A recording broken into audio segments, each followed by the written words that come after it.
में समय नहीं लगता। आज के समय की जो सबसे बड़ी समस्या है दोस्तों, वातावरण के अंदर आई ये क्षुद्रता है, नकारात्मकता है।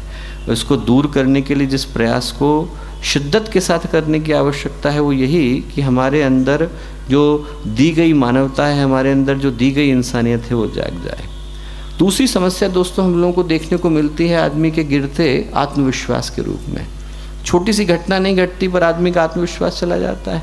थोड़ा सा घुटने में दर्द हुआ और आदमी को लगने लग जाता है ज़िंदगी में कभी खड़ा ही नहीं हो पाऊंगा। थोड़ा सा आदमी की ज़िंदगी में तकलीफ़ आती है और आदमी को लगता है कि अब मेरे उठने का कोई सहारा नहीं। आदमी का आत्मविश्वास तुरंत चला जाता है।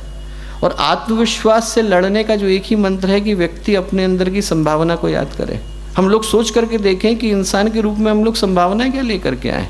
भगवान ने इतने सारे प्राणी बनाए, भगवान को हम लोग परमपिता के नाम से जानते हैं, परमेश्वर के नाम से जानते हैं। इतने सारे प्राणियों में भगवान ने इंसान को बनाया और न जाने कौन कौन से बनाए। देव बनाए, गंधर्व बनाए, यक्ष बनाए, किन्नर बनाए, प्रेत, पिशाच, जानवर, स्थावर, जंगम, न जाने कौन कौन से प्राणी बनाए।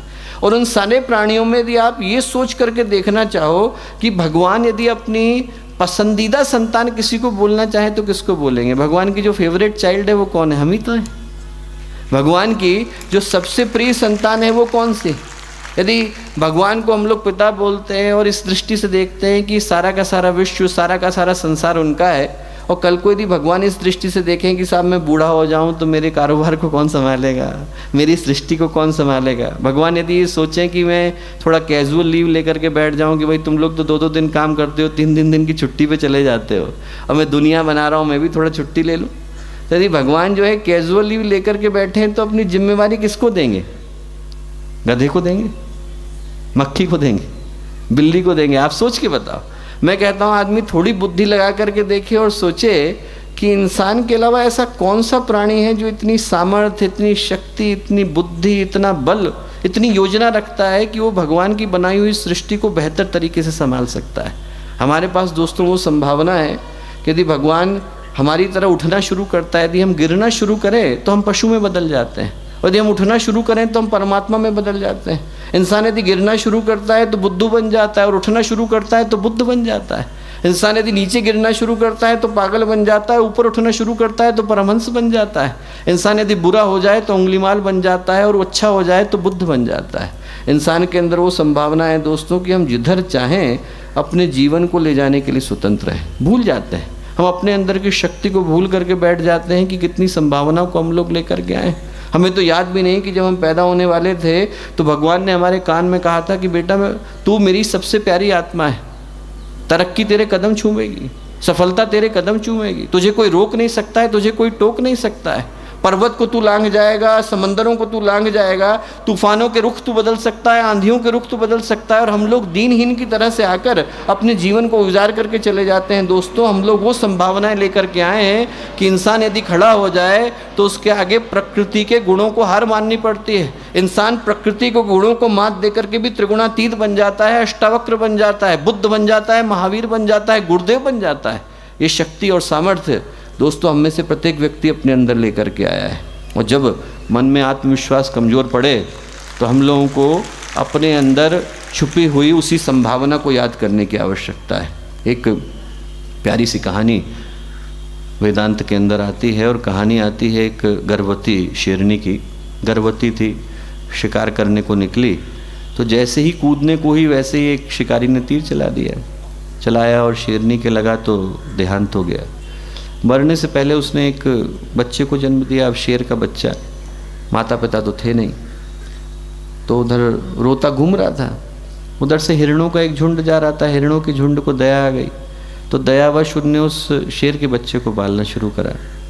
अब वो शेर का बच्चा जिसे हिरण पाल रहे थे भूल गया कि मैं शेर हूँ, यही सोचने लगा कि मैं हिरण हूँ। जैसे बाकी के हिरण करते वैसे वो भी करता। एक दिन बड़ा वाला शेर आया और जोर से दहाड़ा। अब शेर को दहाड़ते देख करके सारे हिरण भागे, उनको देख करके वो छोटा वाला शेर भी भागा। तो जो बड़ा वाला शेर था उसको लगा हिरण भागते तो मैंने ज़िंदगी भर देखे हैं, पर शेर तो पहली बार भाग रहा है। उसने हिरणों को छोड़ा और शेर को पकड़ा। उसने कहा कहाँ जा रहे हो? उसने साहब माफ़ कर दीजिए हम तो हिरण हैं। बोले नहीं भैया तुम हिरण नहीं हो, तुम शेर हो। बोले नहीं साहब आप माफ़ कर दीजिए हम तो हिरण हैं। उस शेर ने उसको पकड़ा और पकड़ करके नदी के किनारे ले गया। बोले झांक करके देख तुझ में और मुझ में कोई अंतर है क्या? और जैसे ही उस शेर ने नीचे झांका और ये महसूस करा कि वो और बगल का शेर एक जैसे हैं, दाढ़ वापस आ गई, शेर बन गया। शेर को याद दिलाने के लिए कि वो शेर है, एक और शेर की ज़रूरत होती है।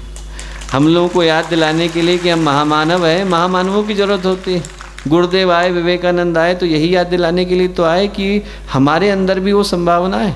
मनुष्य के अंदर सारी संभावनाएं दोस्तों, हम जिधर चाहें अपने जीवन की गाड़ी को ले जाने के लिए स्वतंत्र हैं। वरदराज जो कि संस्कृत के उद्भट विद्वान माने जाते हैं, उनका नाम वरद इसलिए नहीं पड़ा क्योंकि वरद का अर्थ श्रेष्ठ होता है, उनका नाम वरद इसलिए पड़ा क्योंकि वरद का अर्थ बैल होता है। उनके माता पिता कोसते थे कि हमारे घर में क्यों जन्म ले लिया, टीचर कहते थे कि भैया तू पीछे बैठा कर। और एक दिन वरदराज के मन में आ गया कि साहब मैं संस्कृत का उद्भट विद्वान बनूंगा, अपने जीवन की दिशा को बदल दिया। दोस्तों, आदमी के अंदर वो ताकत है कि जिस दिन हम लोग खड़े हो जाए, जिस दिन हमारे अंदर संकल्प आ जाए, जिस दिन हमारे अंदर ये बात आ जाए कि साहब हम अपनी ज़िंदगी को दिशा देनी है, उस दिन हम अपनी ज़िंदगी को दिशा दे पाने की स्थिति में होते हैं। याद रखें कि हम में से प्रत्येक व्यक्ति महान संभावनाओं को लेकर के आया है। ज़िंदगी की आपाधापी में व्यक्ति भूल जाता है दोस्तों, इधर उधर की भाग दौड़ में हम अपने अंदर छुपे भगवान को भूल जाते हैं, जबकि वो है हमारे भीतर ही। यदि व्यक्ति अपनी सारी संभावनाओं को साकार कर ले तो उन ऊंचाइयों को प्राप्त कर सकता है, उस उन्नति को, उस उत्थान को, उस उत्कर्ष को प्राप्त कर सकता है जिस तक पहुंचने का स्वप्न देवता भी देखा करते हैं। तो जो पहला सूत्र याद रखने का है दोस्तों व्यक्तित्व प्रबंधन का, वो मानवता का है। आज के समय की सबसे बड़ी आवश्यकता इंसानियत है। इंसानियत जाग जाए, मानवता जाग जाए, दया, त्याग, करुणा, ये सारे के सारे भाव यदि व्यक्ति के अंदर आ जाएं तो ये धरती देखते देखते स्वर्ग में बदल जाती है। इंसान को और कुछ करने की आवश्यकता